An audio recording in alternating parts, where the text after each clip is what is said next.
The second season of Reacher is a fun and mostly good show, a decent enough popcorn flick that uses some intelligent investigation skills and action-packed fight scenes, whilst the plot is simple enough that it doesn't take much effort to follow along. The basic concept of the second season is very different to the first, this time pitting not just Reacher himself, but various ex-members of a military investigative unit against an enemy who has been murdering them one by one, with these surviving members banding together to stop the killings and avenge their fallen comrades. The second season of Reacher is based upon the 11th book in the series, Bad Luck and Trouble, which seems a bit odd to me. Now, I haven't read that far into the series, but given that the first series was based upon the first book, I would have thought that the second series would be based upon the second book, or something close to it, depending upon which story is most suitable for adapting for the screen. There's 26 books in the series, which is a lot, but already we've jumped a third of the way into them by the second season. Reacher is at heart a police detective show, though one that often operates outside of the rules of law. In this series, we see Reacher team up with 3 of his former army investigators, each of which know what they are doing, their strengths and weaknesses complementing each other. The detective work is very well done, with Reacher and the team following clues from trashed office spaces and hidden codes to more aggressive means like raiding corporate buildings and interrogating people.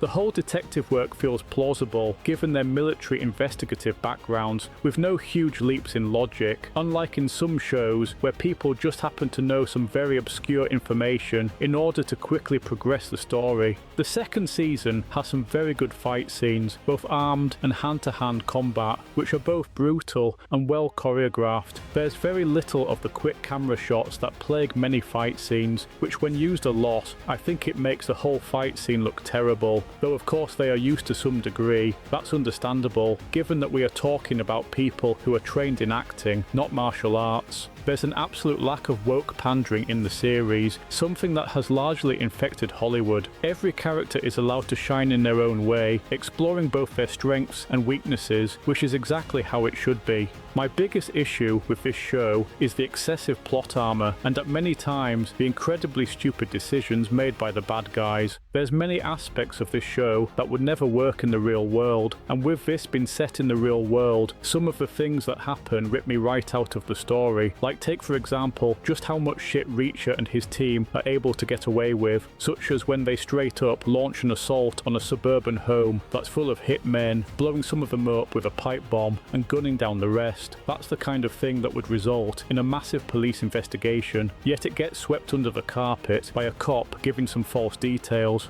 Another example is when Reacher and his team raid a company site and steal confidential information, yet they don't run into any guards on patrol, nor is the information that they steal password protected or encrypted, which it really should be when it's been ripped out of laptops and servers. The bad guys are completely unable to hit the targets that they shoot at, whilst also making stupid decisions that allows Reacher and his team to get the upper hand, like the biker gang that surround and disarm them in a parking lot. Yet instead of simply shooting them there and then, they then proceed to try and kill them with physical weapons and end up getting beaten up instead. There's plenty of other examples of excessive plot armor and stupid decisions made by the bad guys throughout the show, but in the interest of keeping spoilers to a minimum, I'm not going to go into the details. Overall, the second season of Reacher is for the most part a good show, one that's worth watching. The detective work is well done, and the story is by no means complicated, which isn't a criticism. From a popcorn flick, purely as entertainment point of view, if you don't think about what's happening too much, then the show works, something that you can put on late at night without being bogged down with a complicated story.